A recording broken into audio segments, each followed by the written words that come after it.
ലോക്സഭാ ഇലക്ഷനുമായി ബന്ധപ്പെട്ട് ചെയ്യുന്ന പുതിയ വീഡിയോയിലേക്ക് സ്വാഗതം. ഇന്ന് നമ്മൾ നോക്കാൻ പോകുന്നത് ചാലക്കുടി മണ്ഡലമാണ്.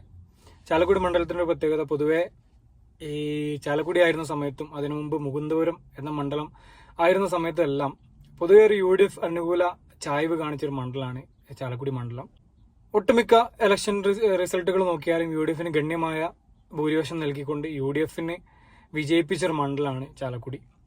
ഇനി അവിടുത്തെ നിയമസഭാ മണ്ഡലങ്ങൾ നോക്കിക്കഴിഞ്ഞാൽ കയ്പമംഗലം, ചാലക്കുടി, കൊടുങ്ങല്ലൂര്, പെരുമ്പാവൂർ, അങ്കമാലി, ആലുവ, കുന്നത്തുനാട്.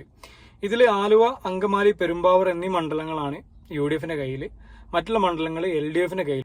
4 മണ്ഡലങ്ങൾ LDFന്റെ കയ്യിലാണ് എന്ന് പറയാമെങ്കിൽ പോലും പൊതുവെ ഈ മണ്ഡലങ്ങളിലെല്ലാം UDFന് പ്രത്യേകിച്ച് കോൺഗ്രസിന് അത്യാവശ്യം നല്ല രീതിയിൽ സ്വാധീനമുള്ള മണ്ഡലങ്ങളാണ്. പ്രത്യേകിച്ച് ചാലക്കുടി, കുന്നത്തുനാട്, കയ്പമംഗലം ഇവിടൊക്കെ LDFനാണ് MLA മാരെങ്കിലും കൂടെ. പക്ഷേ UDFന് കോൺഗ്രസിന് പ്രത്യേകിച്ച് നല്ല സ്വാധീനമുള്ള മേഖലകളാണ് ഇതൊക്കെ. ഇനി കഴിഞ്ഞ തവണത്തെ റിസൾട്ട് നോക്കിക്കഴിഞ്ഞാൽ കഴിഞ്ഞ തവണ കോൺഗ്രസിന് വേണ്ടി ബെന്നി ബെഹനാൻ 47.81%, അതായത് 4,73,444 വോട്ട്. CPMന് വേണ്ടി നടനും മുൻ MP-യുമായിരുന്ന ഇന്നസെന്റ് 3,41,170 വോട്ട്, അതായത് 34.45% വോട്ട്.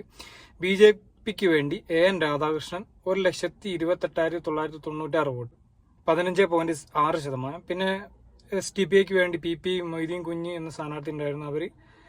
അദ്ദേഹം 0.5%, അതായത് 4,687 വോട്ട്. ഇതാണ് അവിടുത്തെ ഒരു വോട്ടിംഗ് ശതമാനം കഴിഞ്ഞ തവണത്തെ. ഇനി ഈ തവണ മത്സരിക്കുന്നത് ആരൊക്കെയാണെന്ന് നോക്കിക്കഴിഞ്ഞാൽ ഒന്ന് ബെന്നി ബെഹനാൻ തന്നെയാണ് കോൺഗ്രസിന് വേണ്ടിയിട്ട്. CPMന് വേണ്ടി മുൻ വിദ്യാഭ്യാസ മന്ത്രിയായിരുന്ന സി രവീന്ദ്രനാഥാണ്.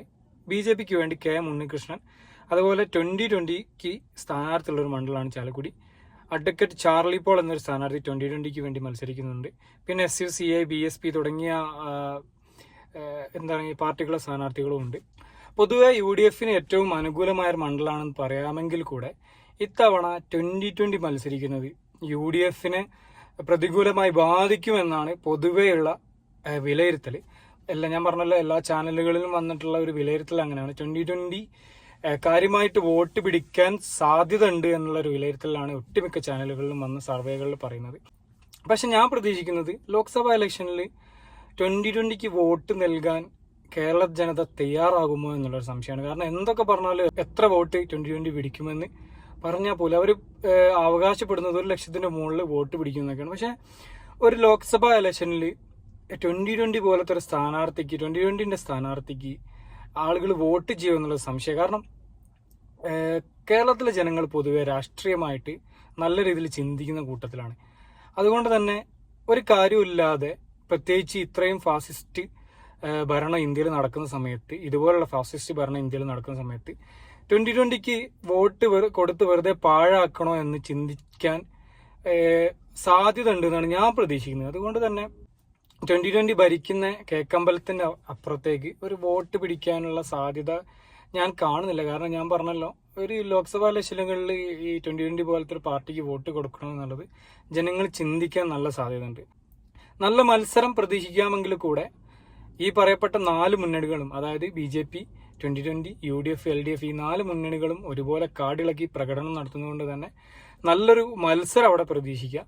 പക്ഷെ എല്ലാ ചാനലുകളിലും UDFനാണ് വിജയസാധ്യത പ്രവചിച്ചത്. അതുകൊണ്ട് തന്നെ ഞാനും UDF വിജയിക്കുന്നതാണ് പ്രതീക്ഷിക്കുന്നത്. മുമ്പുള്ള തെരഞ്ഞെടുപ്പുകളിൽ LDFന് അവിടെ MP-മാരുണ്ടെങ്കിൽ കൂടെ ഇത്തവണ ഒരു മറിച്ചുള്ളൊരു റിസൾട്ട് ഉണ്ടാവുമെന്ന് ഞാൻ പ്രതീക്ഷിക്കുന്നില്ല.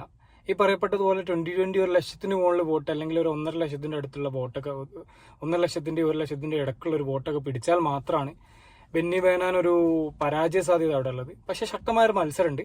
എന്നാലും കൂടെ ഒരു നേരിയ മാർജിനിലെങ്കിലും ഒരു 20,000 അടുത്ത്, അല്ലെങ്കിൽ ഒരു 25,000 ആ ഒരു വോട്ടിനെങ്കിലും ബെന്നി ബെഹനാൻ തന്നെ വിജയിച്ച് കയറും UDFന് വേണ്ടി എന്നാണ് ഞാൻ പ്രതീക്ഷിക്കുന്നത്. കാരണം കഴിഞ്ഞ തവണത്തെ ഒരു ലീഡ് നോക്കിക്കഴിഞ്ഞാൽ കഴിഞ്ഞ തവണ അവിടെ ബെന്നി ബെഹനാൻ ജയിച്ചത് 1,32,274 വോട്ടിനാണ്.